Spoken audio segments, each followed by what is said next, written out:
Hi good morning. Welcome back to our YouTube channel. మిత్రులందరికైతే నమస్కారం. అమ్మాయిలకు ఉచితంగా ఎలక్ట్రిక్ స్కూటర్లు. 18 ఏళ్ళు నిండిన ప్రతి ఒక్క యువతికి ఉచితంగానే స్కూటర్ లభించనుంది.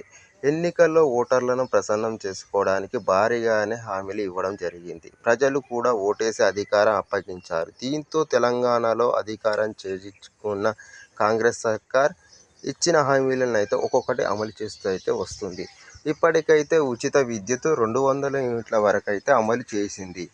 ఇక రైతు రుణమాఫీ అమలు చేస్తుంది. అంతేకాకుండా 500 రూపాయలకే గ్యాస్ సిలిండర్ కూడా ప్రకటించారు. అలాగే ఇందిరమ్మ ఇండ్ల స్కీమ్ అమలు కసరత్తు జరుగుతుంది. అదే సమయంలో కొత్త రేషన్ కార్డులపై ఇటీవలనే కేబినెట్ మీటింగ్లో కీలక నిర్ణయం తీసుకున్నారు. సబ్ కమిటీ ఏర్పాటు చేసి విధి విధానాలు రూపొందిస్తున్నారు. ఇక ఆరోగ్యశ్రీ లిమిట్ని పెంచేశారు. మోస్ట్ పాపులర్ స్కీమ్గా చెప్పుకునే మహిళలకు ఉచిత బస్సు కూడా విజయవంతంగా అమలవుతుంది. అయితే కాంగ్రెస్ పార్టీ ఎన్నికలనే చాలానే హామీలు ఇచ్చింది. వీటిలో చదువుకునే అమ్మాయిలకు ఉచిత ఎలక్ట్రిక్ స్కూటర్ల పథకం కూడా ఒకటి ఉంది. యువ మహిళా సాధికారిత స్కీమ్ కింద చదువుకునే అమ్మాయిలకు ఎలక్ట్రిక్ స్కూటర్లు అందిస్తామని కాంగ్రెస్ హామీ ఇచ్చింది.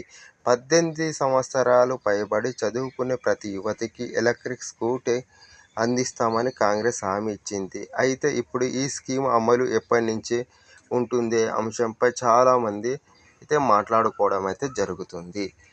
ఎందుకంటే కాలేజీలు ప్రారంభమయ్యాయి. చదువుకోవడానికి అమ్మాయిలు విద్యా సంస్థలకు వెళ్తున్నారు. ఈ క్రమంలో ఉచిత స్కూటర్ స్కీమ్పై ఎప్పటి నుంచి అమలు చేస్తారని అమ్మాయిలు కోరుతున్నారు. ఈ పథకం అమల్లోకి వస్తే చదువుకునే వారికి భారీ ఊరట లభిస్తుందని అయితే చెప్పుకోవచ్చు. అయితే ప్రభుత్వం ఈ పథకాన్ని ఎప్పటి నుంచి అమలు చేస్తుందో ఖచ్చితంగానైతే తెలియడం లేదు.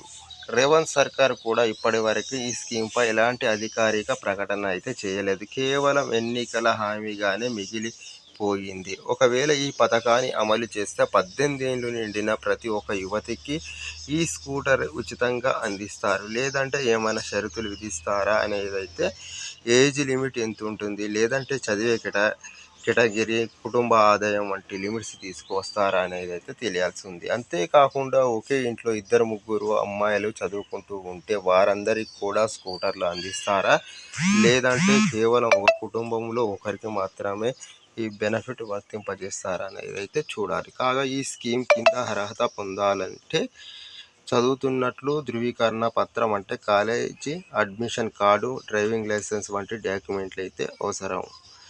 ఇక ఇప్పటికే స్కూటర్ కలిగిన వారికి ఈ స్కీమ్ వర్తించకపోవచ్చు. ప్రభుత్వం లో స్పీడ్ స్కూటర్లు అందిస్తే వారికి డ్రైవింగ్ లైసెన్స్తో పని ఉండదు. మొదటిసారి మన ఛానల్ను చూస్తున్న వారు లైక్ అండ్ సబ్స్క్రైబ్ చేసుకోండి. Thank you friends.